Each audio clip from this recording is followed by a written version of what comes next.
Buen día, alegría. Buen día, alegría. Esta vez nos toca la página 646 de la nueva edición de Arpas 2. El capítulo se llama El Diario y se refiere justamente al diario de Yahshua.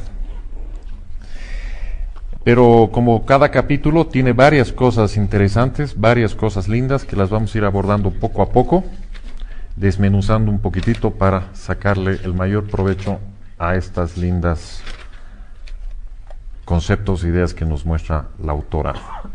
Ok, lo primero que voy a leer está en la página 646, más o menos a la mitad, y es cuando Yahshua está con sus maestros esenios, hasta que un momento que le dicen lo siguiente. Yahshua, le dijeron un día, te hemos enseñado cuanto sabemos en la ciencia de Dios y de las almas. Creemos llegado el momento de que por ti mismo pongas en práctica cuanto has aprendido y que seas juez de ti mismo en lo que concierne a tus facultades superiores y a todos los actos de tu vida. ¿Entonces me abandonáis?, les preguntó alarmado. No, hijo mío, le contestó Ptolemy, que era el de más edad de los 10 instructores. Nos tienes a tu disposición ahora, mañana y siempre. Pero así como la madre, cuando es hora de que su niño sepa andar solo, no le lleva en brazos, sino que le deja en tierra y le impulsa a andar. Así hacemos tus maestros contigo, hijo mío, que has llegado antes que nosotros, no solo a andar en la tierra, sino a volar, como esas águilas que en los días del hermoso sol se remontan hasta perderse en el inmenso azul. Ahora ya eres libre de estudiar lo que quieras, de hacer concentraciones, transportes, desdoblamientos de tu yo íntimo, irradiaciones de fuerza magnética a distancia o en presencia, sobre los seres o los elementos, según tu criterio lo vea razonable y justo. Eso sí, en cualquier duda o tropiezo, ya sabes lo que hacemos todos, en la concentración mental de la noche, y todos en conjunto hacemos 1 hora de consulta y comentarios. Hazte de cuenta que eres uno de nosotros, el más joven en edad física, es verdad, pero el más anciano como espíritu.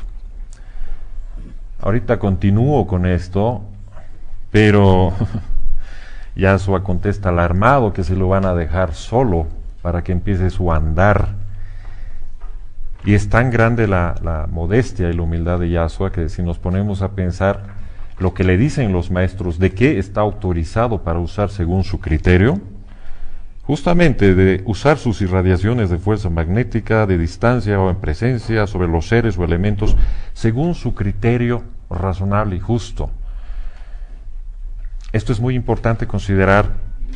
Solo un ser, hablando en este entonces, como Yahshua, con una evolución tan grande como la que tenía, se le era permitido usar a su criterio todas sus aptitudes, todos sus poderes, como diríamos, porque si se ponen a pensar, muchas veces hemos hablado al respecto que de pronto uno se pone a querer curar a las demás personas, a influir en la vida de las demás personas, sin ni siquiera saber si puede hacerlo o no, y fácilmente puede agarrarse un karmita por estar donde no debe.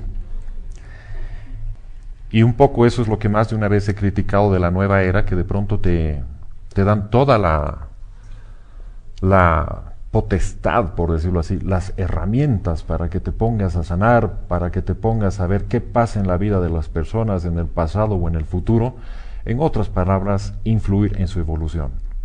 Pero tú no sabes si puedes hacerlo. O si de pronto te pones a intentar curar a una persona y esta persona no se cura, pueden existir frustraciones porque no habían funcionado tus técnicas.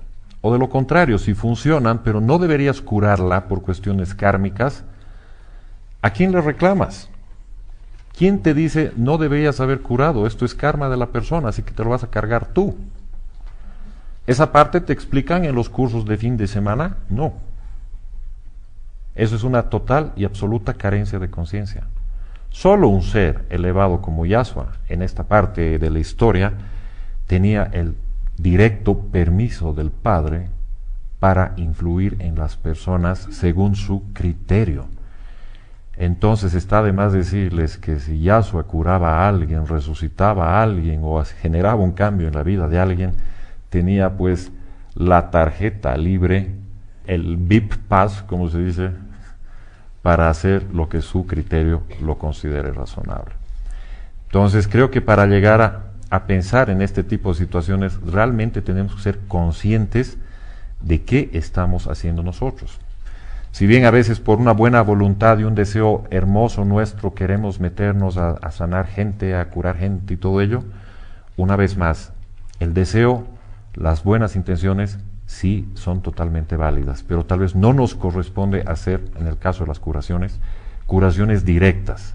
Para eso está el Padre, para eso están los maestros y los arcángeles de curación, a los cuales podemos pedir por la salud de una persona, siempre y cuando esté en armonía con la decisión del Padre.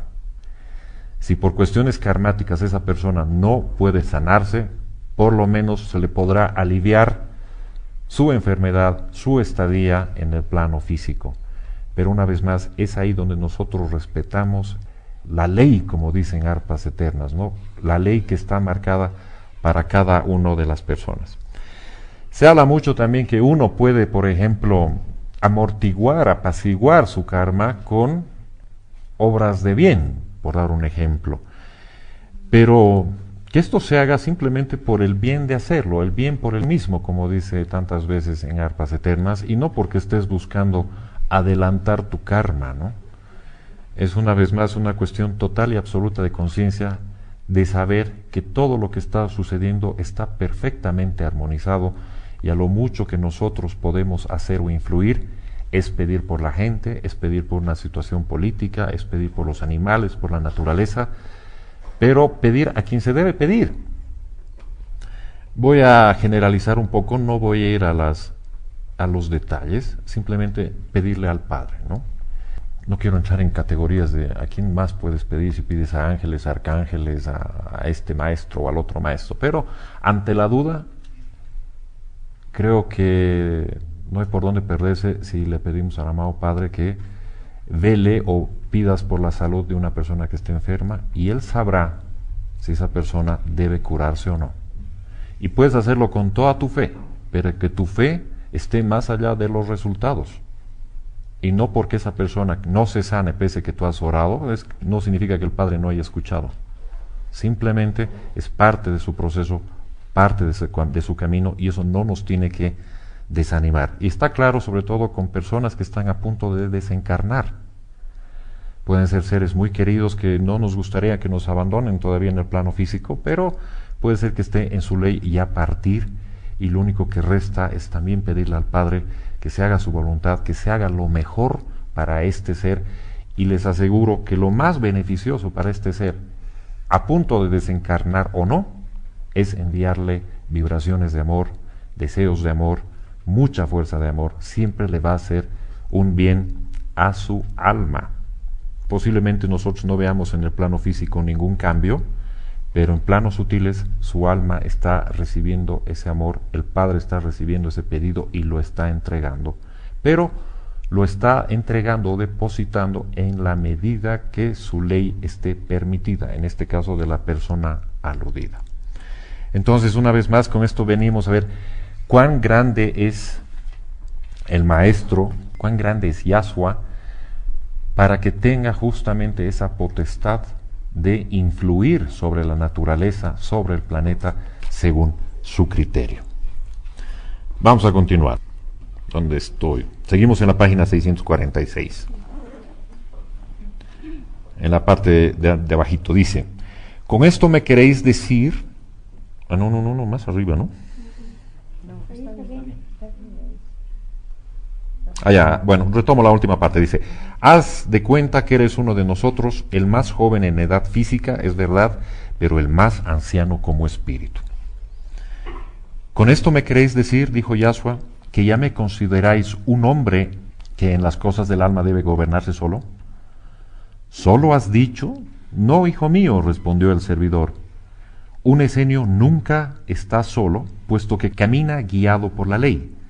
En su vivo resplandor están todos nuestros grandes maestros: Isaías, Elías, Eliseo, Ezequiel, Jeremías, Miqueas, Daniel y tantos otros que tú conoces y has leído como yo. Y como nuestra ley nos enseña la forma de evocarles y recibir sus mensajes cuando es necesario, el esenio debe tener el convencimiento de que jamás está solo. ¿Cuán cierto es esto? Hace un par de días estaba dando una charla sobre lo que es la soledad, y cuando preguntaba a alguien cuándo se siente solo, bueno, habían N respuestas, ¿no? Todo tipo de respuestas de situaciones por las cuales uno no se siente solo.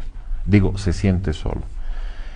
Pero cuando ya entramos en el camino espiritualista, pues jamás estamos solos y no tendríamos por qué sentirnos mal, no tendríamos por qué sentirnos tristes, desamparados, abandonados, etcétera, etcétera, ya que si realmente estamos convencidos de nuestro camino espiritualista, camina de mano del Padre y de todas esas entidades y esos seres hermosos que acompañan nuestro desarrollo en el plano físico, realmente no tendríamos que sentirnos solos en ningún momento. Cuando empezamos a sentirnos solos es cuando estamos empezando a pensar con nuestra cabeza, con nuestros apegos, con nuestras estructuras mentales, diría yo, con la parte más densa de nuestro ser. En el momento que de pronto sientes soledad, piensa que es un buen momento para ponerse en contacto con la divinidad, con tu yo interno, con todo ello. Es inevitable que sí puedas sentir tristeza porque no están tus seres queridos y a ti te gusta del afecto, de la cercanía de las personas. Eso es correcto.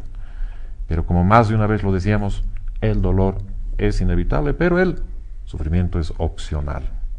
La soledad también es opcional.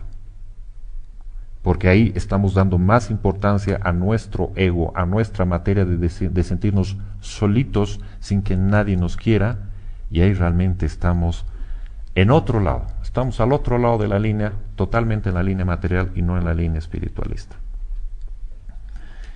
Y más aún, quienes caminan en el camino espiritualista están por lo menos en esa etapa de aprendizaje, saber que todo pensamiento, toda palabra, toda acción se registra, se la ve, los maestros la ven, por más que nosotros nos hagamos a los locos, por más que nos tapemos con la frazada, ellos lo ven.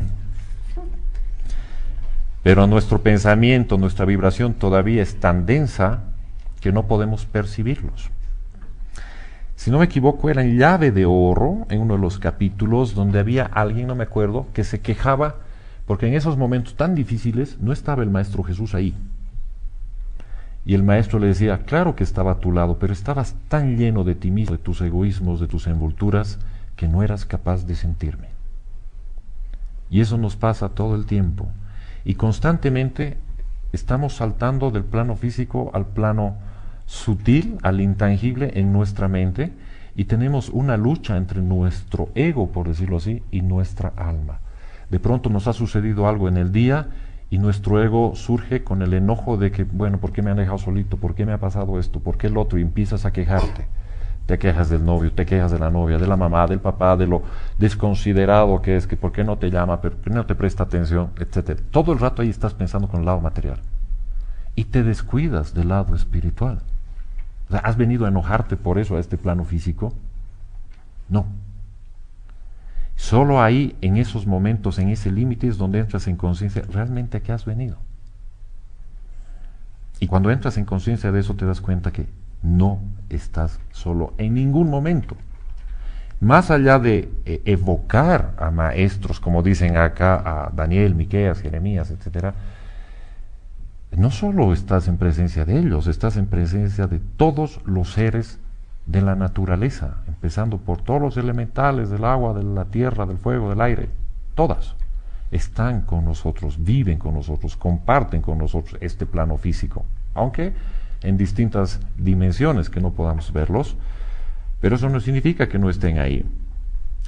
Pero de pronto estamos tan acostumbrados a ver solamente hasta nuestra nariz, solo hasta vernos en el espejo y cuando no vemos nada alrededor, pensamos que estamos solos. Y encima nos sentimos solos. Y encima nos deprimimos. Y encima nos enojamos. Y no solo con nosotros, sino con el resto del mundo.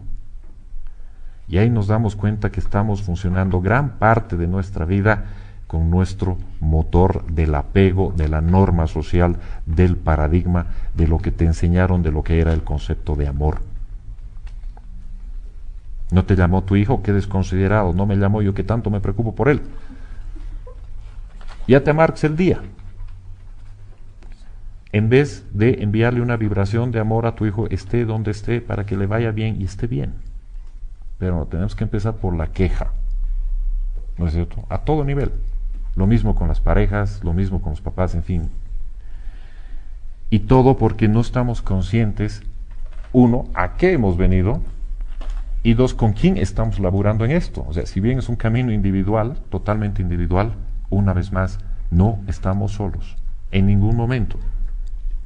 Y en el caso acá de los esenios, como bien claramente dicen, y como nuestra ley nos enseña la forma de evocarles y recibir sus mensajes cuando es necesario,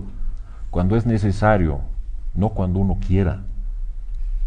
Porque es muy común eso, ¿no? Cuando buscas una persona que está conectada porque quieres saber si te va a ir bien, si te vas a casar, si te han engañado. O sea, lo usas como oráculo, por curioso. Y tú te has puesto a pensar, o sea, ¿crees que el maestro está ahí para despejarte todas esas dudas? Una vez más, inclusive en el plano espiritual estamos pensando con egoísmo. Una vez más. Y otra vez del lado espiritual nos hemos confundido con el material. Es el típico caso cuando utilizamos leyes universales, evocamos fuerzas, sean magnéticas, de los elementos, de los cuarzos, de la música, de los mantras, de lo que fuere. ¿Para qué? Para tu beneficio propio. ¿A cuánta gente, entre comillas, espiritual encontramos que están haciendo afirmaciones de que me merezco esto, me merezco el otro, me merezco esta casa, y me merezco este yate, y me merezco este auto? Sí, lo puedes tener, pero no has venido a eso. Primero está el Padre y lo demás se te dará por añadidura. Y si está en tu ley que tienes que tener todas esas comodidades, las vas a tener. Pero ahí te das cuenta por qué estás haciendo las cosas y en qué estás, entre comillas, desgastando tu tiempo. Ahorita vamos a entrar a una parte más profunda de eso.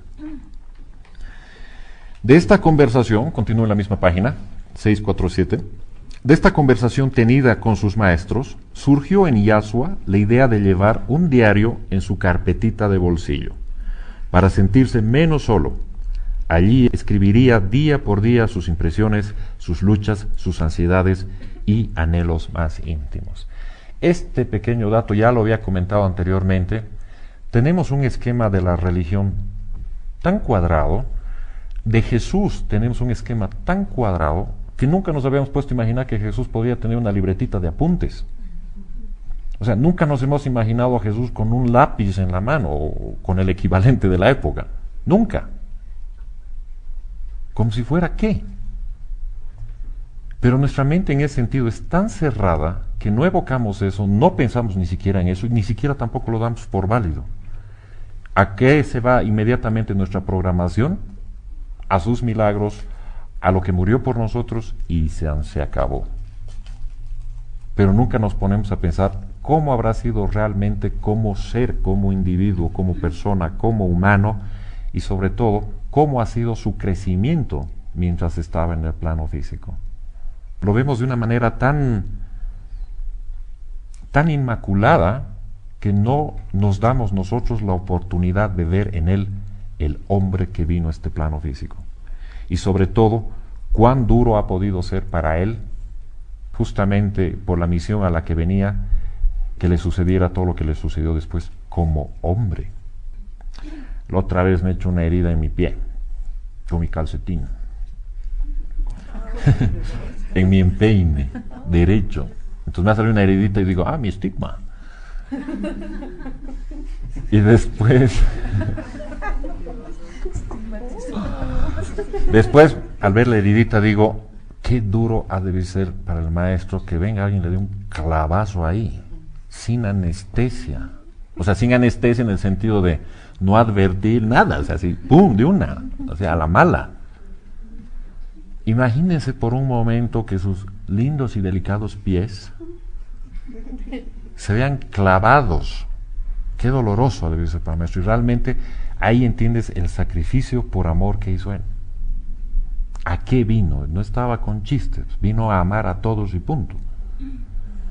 Entonces, veamos, como digo, tanta pureza en el maestro según nuestra historia tradicional religiosa, que no veíamos en él al ser humano que ni era capaz de tener un bloc de notas consigo mismo y escribir sus impresiones. Hasta eso. Y Yahshua comenzaba su diario comenzaba así: Señor Dios de los grandes y de los pequeños, los hombres me dejan solo porque juzgan que soy ya un árbol fuerte que puedo afrontar sin apoyo ni sostén las sacudidas del vendaval. Mira eso. Él dominaba la naturaleza y pedía con tanta humildad todo esto. Para ti, Señor, soy siempre el niño que comienza a andar.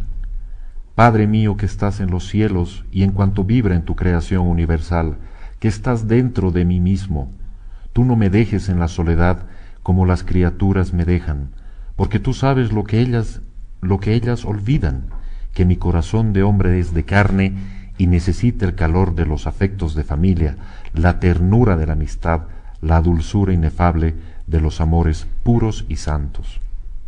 Tú sabes, Padre mío, cómo soy, cómo estoy formado con esencia tuya, con fibras tuyas, con átomos tuyos, y mi alma, burbuja de tu eterna luz, encerrada está en una materia densa que camina por la tierra donde hay zarzales que se prenden al vestido y lodo que mancha los pies. Padre mío eterno, amor mío infinito, luz mía inextinguible, verdad mía suprema, llena tú mis vacíos insondables y que desborden tus manantiales en mí, en forma que lo tenga todo sin tener nada, que tu plenitud soberana baste para todas mis ansiedades. Qué manera tan hermosa de Yahshua en su tremenda humildad de comunicarse con el Padre, teniendo todos esos poderes, siendo el ser tan grandioso, cómo se siente átomo del átomo, cómo se siente una burbuja de la eterna luz del Padre, cómo muestra su pequeñez siendo tan grandioso, cómo son sus conversaciones íntimas con el Padre. Hablo por mí, y alguna vez cuando uno se pone a orar o recuerda sus oraciones, ¿cómo son nuestras oraciones? Es una lista de pedidos, que dame esto, dame el otro, y esto más, y esto más, y esto, y todo pides, realmente como un niño. Y tal vez, porque nos han enseñado eso de pedid y os recibiréis, lo tomamos como la lámpara mágica de Aladino, ¿no? Entonces empezamos a hacer toda nuestra lista, empezamos a pedir, encima ponemos unos mantras, unas afirmaciones para que sea más efectivo. Pero pedimos todo menos lo que realmente necesitamos pedir. Y ahí una vez más nos damos cuenta cuán egoístas somos, inclusive pensando que ya hemos cambiado y ya estamos en un camino espiritual. Realmente es con libros como eso, o con frases como la que acabamos de leer, para mí realmente han sido como un ubicatex de lo que es tu camino y de lo que es tu relación con el Padre, lo que es el trabajo en el plano físico para con el Padre. Vamos a saltar un ratito a la página 648, aquí vamos a abordar otro tema. Más o menos de la mitad un poco más abajo. Y dice: 2 días después, Yahshua escribía en su carpeta: ha llegado a mí como un grito de angustia el pensamiento de Nicolás de Damasco. Una concentración mental profunda me ha dado la clave de este asunto. En sus meditaciones. Aunque quise transportarme espiritualmente a su residencia de Jerusalén, me vi impedido de entrar. Siendo en su casa las asambleas de la escuela secreta, Presiento que ha sido descubierto por un discípulo traidor y los esbirros del pontífice han invadido el recinto y aprisionado a algunos.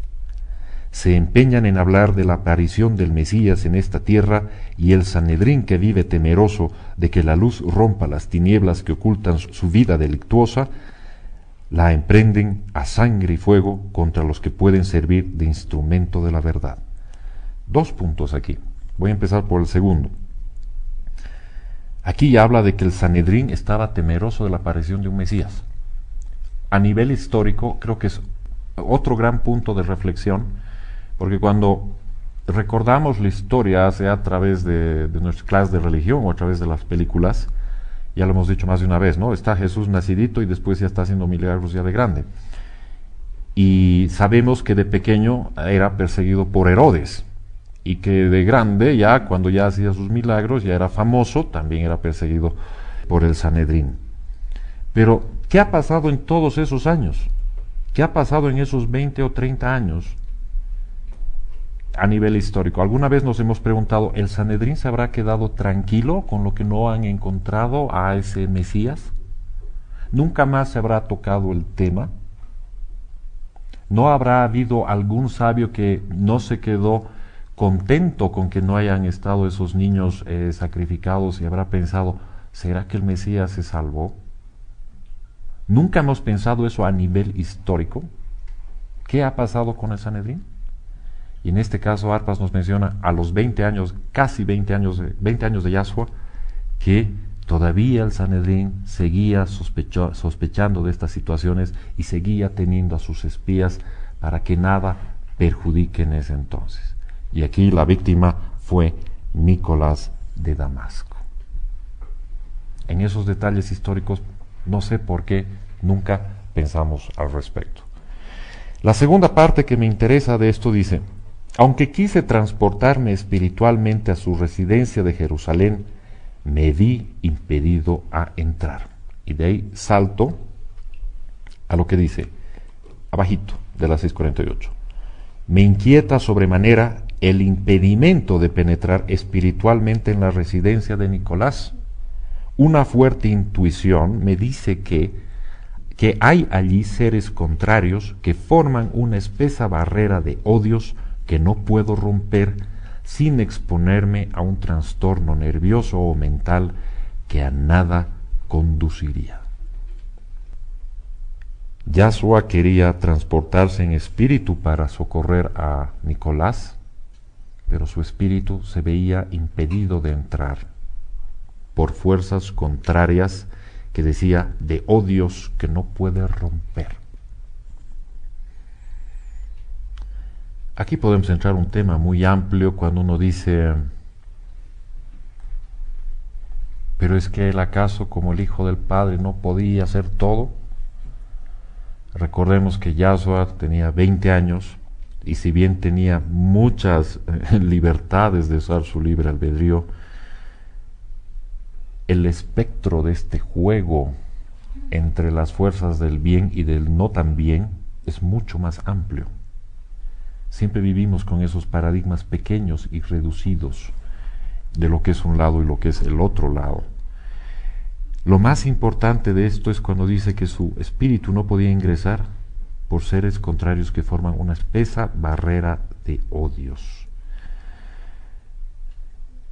Tal vez decimos esto, sí, ha debido haber mucho odio en esa sala, ¿no? Pero esto va mucho más allá. Cuando ustedes van a alguna casa y dicen esta casa como que es pesada, ¿no? Aparte de que se escuchen cosas o no, que la gente que viene aquí no aguanta y se está yendo a las 2 semanas. O cuando de pronto uno va, por dar un ejemplo, en Alemania, donde eran los campos de concentración y otros lugares un poco menos bonitos, hay una cosa muy fuerte, muy dura, que se siente, se la percibe. Es tan fuerte que se la siente. Apoyada además con el apoyo mental de toda esa gente que va y dice que es fuerte, que alimentan a ese espíritu grupal. Entonces, realmente aquí nos damos cuenta que aquello que nosotros podemos llamar odio o todos esos sentimientos alejados del amor, realmente son muy fuertes y son muy dañinos. Y la única forma de combatirlos es con el amor. Y con esto no quiero decir que tenemos que irnos al extremo de pensar en situaciones de grupos, por ejemplo, terroristas o de grupos que ha habido en la guerra como para generar estas cosas tan horribles. Nosotros, en cada uno de nosotros de pronto ha habitado o habita todavía esos sentimientos, en chiquito, pero habitan. Sobre todo cuando dice, uno dirá, pero ¿por qué? No, yo no siento nada de odio, soy buen tipo. Pero de pronto te hago la pregunta y te digo, ¿has perdonado a todos los que te rodean? Y dices, bueno, sí hay una tía a la que no la trago todavía. Ahí hay un pequeño resquicio de no mucha luz, y como gota de agua junto a las gotas de agua de todas las personas, genera algo fuerte. Entonces, no nos sintamos menos culpables porque nosotros no somos tan malos tipos como lo eran en la guerra. Pero de igual manera nosotros influimos en la naturaleza, influimos en el medio ambiente, influimos en las personas, entre todos, poco a poco, con su respectiva dosis. Se habla mucho de los espíritus grupales, de los países que tienen una personalidad, de las diferentes culturas que tienen una personalidad grupal, y se nota mucho eso. Tú vas a un país y dices, ¿por qué aquí la gente es tan distinta? Hay un espíritu grupal, hay otra forma de pensar y por eso todo es distinto. Entonces, imagínense en países donde hay mucho conflicto social, donde hay mucho egoísmo, muchos intereses personales o partidarios, como quieran llamarlo, que es lo mismo en el fondo, se genera justamente este tipo de fuerzas. Y uno por uno va alimentando al otro. Entonces basta que de pronto haya una pequeña discusión en un congreso que se arma la grande. ¿Y todo por qué? Por egoísmos de la persona. Por esa gotita que está en esa honrada persona que busca lo mejor para el país. No es un problema de si unos tienen la razón o no tienen la razón. Lo que no hay ahí es amor. Es puro vanidad, es puro egoísmo y nada más lejano o lejos de la luz que ese tipo de emociones. Ya digo, cada uno aporta con su granito de arena a ese gran espíritu grupal. Entonces, mientras más pensamos en eso y más le damos ahí, aunque seamos simples espectadores de la televisión, y empecemos a apoyar a los del uno o a los del otro partido, estamos incrementando esa fuerza. ¿Qué toca hacer? Primero uno calmarse, mente en blanco, y pedir al Padre porque la luz sea en estas personas. Mientras más gente haya haciendo eso, la situación va a ser cada vez más calma. Uno dirá, pero yo solito, seguro que soy el único que está orando. No. Hay grupos de oración que hacen eso todo el tiempo. Y tu oración también será ese granito de arena a esa gran ola de amor que pretende neutralizar este tipo de cosas, no solo a nivel político y social en un país, sino en todo sentido, ¿no? Para los desamparados, para los enfermos, para los que están en miseria y todo ese tipo de cosas. ¿Ya? Con esto quiero decirles simplemente que eso que a nosotros no le damos mucha importancia, sí es muy importante. Muchas veces nuestra respuesta es, yo soy así y así me quieren. No va por ahí tampoco. Porque realmente no estamos aportando y estamos siendo totalmente inconscientes de un camino espiritual. Y lo peor de todo, nos jactamos de creer en Dios. Es muy fácil ir a la iglesia, es muy fácil ponerse de penitente, es muy fácil confesarse, es muy fácil pedir la hostia, pero si sales, si no va a haber cambiado nada en tu corazón, o sea, ni vayas a la iglesia. Pues tan común eso, tan común. Realmente ahí no hay una conciencia de lo que verdaderamente es un camino espiritual. Vamos a saltar a la página 651. Casi arribita, la página 651. Dice: y el alma pura y luminosa de Yahshua seguía vaciándose como un vaso de agua clara sobre las páginas de su carpeta de bolsillo. ¿Quién tendrá esos papelitos, no?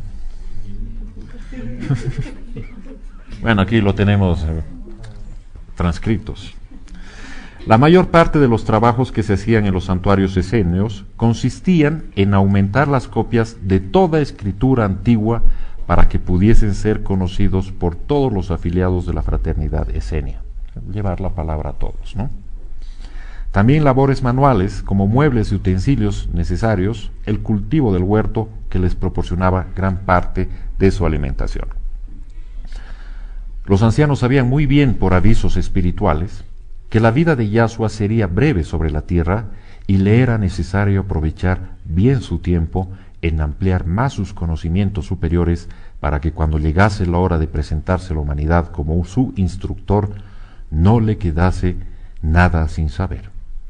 Y sin darle explicaciones, lo destinaron con preferencia a las copias, pues que al hacerlo iba bebiendo gota a gota la divina sabiduría que subió a tan extraordinarias alturas en lejanas épocas en que otras escuelas y fraternidades habían cooperado con el espíritu luz a la marcha evolutiva de la humanidad.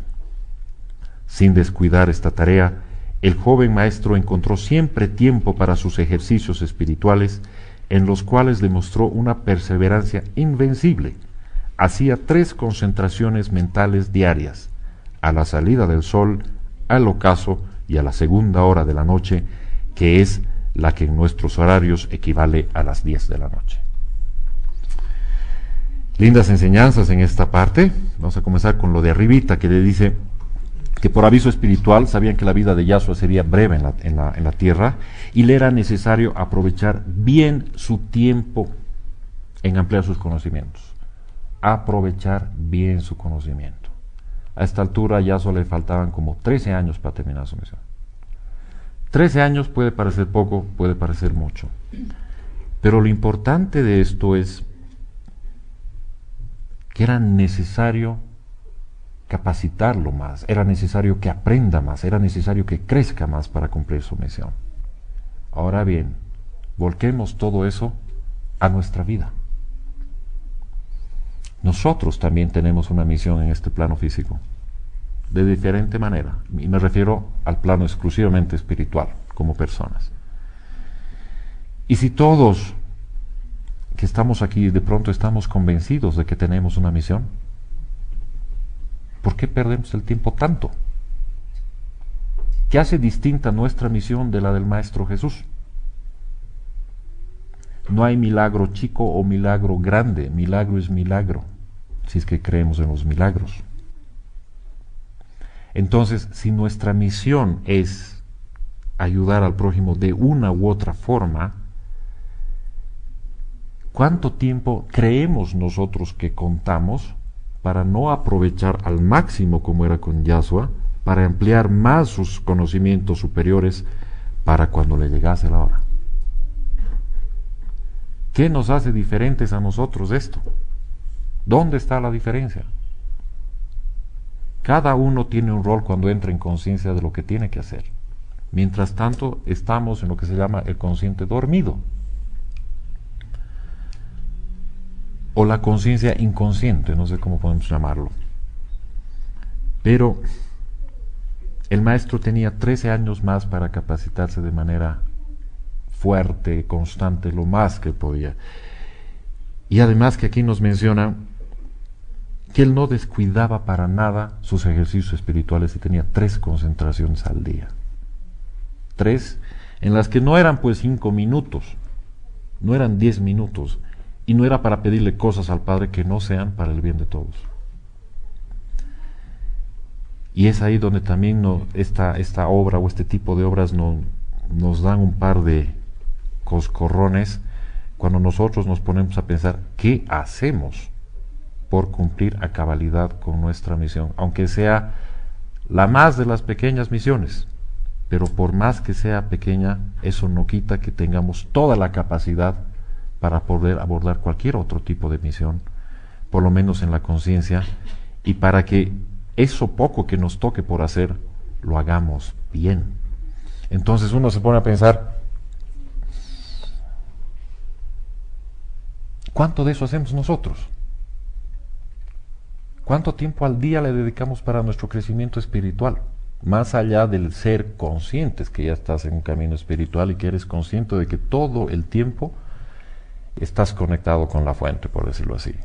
Yasuo tenía una conexión directa con el Padre, pero aún así estudiaba con los esenios, aún así estudiaba, sabiendo que ya dominaba la naturaleza, ya podía hacer milagros por doquier, aún así seguía estudiando y aún así no descuidaba sus ejercicios espirituales 3 veces al día. Entonces nos damos cuenta que realmente pues estamos tan lejos de trabajar de manera seria en nuestro camino espiritual. Y cuando te preguntas, ¿por qué no lo estás haciendo? ¿Cuál es la respuesta? Haz un balance antes de irte a acostar y decir, ¿a qué le dedicas tanto tiempo que sea más importante que a tu desarrollo? ¿A qué? ¿Qué es lo que estás haciendo que realmente esté aportando este camino espiritual? Entonces, este tipo de seres con tanta profunda dedicación nos hace ver realmente que ha venido a este plano físico a no perder el tiempo. Obviamente el caso de Yasuo es bastante excepcional, pero sirve el ejemplo un poco para ser mucho más gráficos con nosotros mismos. Yasuo se la pasaba con sus entrenamientos espirituales, con su aprendizaje, y no estaba pues pensando en realizarse como persona, asegurar su futuro, nada de eso. Él sabía que lo que el padre tenía que darle, él lo recibía y con eso estaba bien. Pero ¿qué le hubiera dicho un padre o una madre tradicional? Oye, no estés estudiando, tienes que ser alguien en la vida, bla, bla, bla, bla, bla. Sí, yo sé, vivimos en el plano físico y hay que hacer algo para vivir en este plano. Pero una cosa es vivir para tu trabajo, o que trabajes para vivir, o que vivas y tengas un trabajo. Es necesario para llevar el pan a la casa, está claro. Pero no sé por qué el ser humano de pronto tiene esa impresión que tiene que tener mucho dinero con ese trabajo, que tiene que hacer lo mejor posible desde el punto de vista de asegurarle hasta la 5ª generación de sus descendientes. Claro, es normal que diga, sí, yo soy el padre y tengo que dejarle a mi hijo un techo, no hay que vivir. Yo que no he tenido techo, pues no quiero que le pase lo mismo a mi hijo.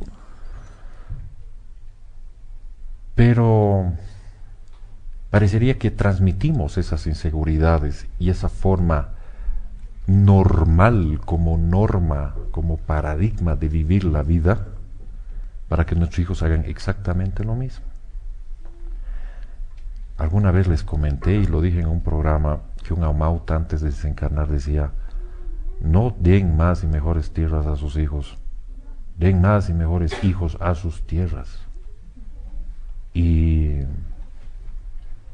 a veces nos preguntamos, ¿en qué momento me ha entrado ese virus de que tengo que tener sí o sí techo propio en esta encarnación? Bueno, no dirías encarnación, ¿no?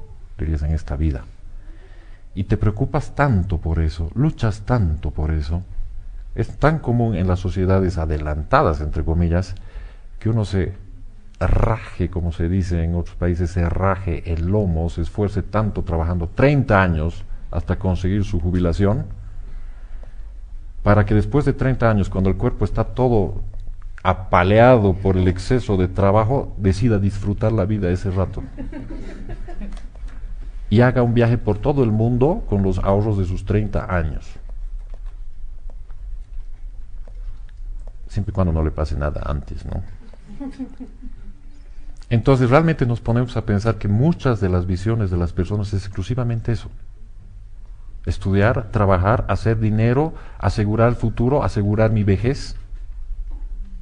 Porque primero piensa en eso, porque dice la vida es así, es cruel, es real, tienes que asegurarte de alguna manera tu jubilación, etcétera, etcétera, etcétera. Si habría un poco más de fe y menos desconfianza, creo que a todos nos iría mejor. pero está claro que cuando tenemos ese tipo de pensamiento, estamos dejando todo a lo que sea, menos al Padre. Y si hablamos al Padre, es Padre, por favor que me salga ese trabajo para asegurarme mi renta. Y realmente ahí nos ponemos a pensar a qué hemos venido y qué estamos haciendo. Y sobre todo en este momento, ¿qué estamos persiguiendo? ¿Con qué nos estamos estresando? Que no nos deje crecer en ese compromiso que vidas, milenios atrás, hemos firmado con el Padre para continuar su camino. Voy a pasar a una última partecita. Página 659.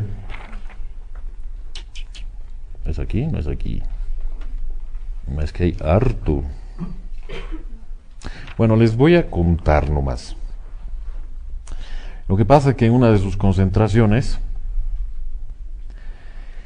se manifiestan en el plano sutil, dice, página 660. Las inteligencias superiores, guías de la última encarnación mesiánica de Yahshua, habían sin duda recogido los hilos invisibles de los pensamientos de la gente que estaba en concentración. Los habían unido como cables de oro en la inmensidad infinita, y la unión de las almas se efectuaba natural y suavemente bajo la mirada eterna de la suprema inteligencia que dio a la criatura humana los dones divinos del pensamiento y del amor. Los tres sabios astrólogos que hacía 19 años se unieron sin buscarse en el plano físico para visitar al Verbo recién encarnado, acababan de unirse en el espacio infinito para acudir al llamado de su amorosa gratitud, inquieta ya por desbordarse en ternura hacia aquellos que a la larga distancia tanto le habían amado. El mago divino del amor es siempre invencible cuando busca el amor, y en la penumbra violeta de aquel santuario de rocas se oyeron estos tres nombres pronunciados por los tres sujetos en hipnosis: Baltasar, Gaspar, Melchor. Qué bien que aparezcan los Reyes Magos, como decimos, ¿no? Parecería que igual están fuera de historia después de dar su regalito de nacimiento y nunca más escuchamos de los Reyes Magos. Y así como nos decíamos en nuestra historia tradicional de la religión, qué lindo han ido los tres Reyes Magos, y qué ternura, sí. ¿Nunca lo más los hemos extrañado a los Reyes Magos? ¿Dónde se metieron los Reyes Magos a los 30 años de Jesús? A los 33, ¿dónde estaban? ¿Me entiendes? ¿Dónde estaban? ¿Qué así de eso? Se han casado, ¿qué han hecho? Nada de eso nos dicen. Claro, se ha jubilado, no estaba ahí en Miami, no sé. Pero el detalle es que estos grandes seres, como eran Melchor, Gaspar y Baltasar, tenían una unión muy fuerte con Yahshua y siempre estaban ligados a través del pensamiento, a través del desdoblamiento, a través de ese amor tan grande, siguiendo y apoyando a Yahshua. Y hay una parte que es al final de esta página, que dice, que es muy importante, quiero mencionárselos, dice: Gaspar de Srinagar se acerca a ti en espíritu en el segundo portal de tu vida física. Has terminado tu educación espiritual aún antes de que tu yo se haya despertado a la conciencia de tu misión. Yahshua ya había acabado toda su capacitación primera, por decirlo así. Dominaba la naturaleza, como les decía, pero todavía no había despertado a la conciencia de su misión. Todavía no era consciente de lo que tenía que hacer y ya se dominaba todo. Y surgen otra vez estos paradigmas donde decimos, pero ¿acaso Yahshua no sabía que era al tiro el Redentor, el Salvador, y que tenía que hacer esto o el otro? Ni tampoco eso lo conocemos a través de la historia tradicional. Solo lo vemos que ya está haciendo milagros y que el Padre le habla, pero no vemos el parte del proceso, no sabemos cómo empieza esto, no sabemos si tiene dudas o no tiene dudas. Una vez más, póngase a pensar, estaba en el plano físico y tenía, como él dice, corazón de carne. Entonces, por ende, también tenía emociones, pensamientos, dudas y muchas cosas, aparte de la certeza que este camino espiritual por su evolución le llevaba a comunicarse al Padre. Con esto quiero llegar a que así como el mismo Yahshua tenía que crecer y ver y descubrir y hacer su misión, lo mismo toca con nosotros.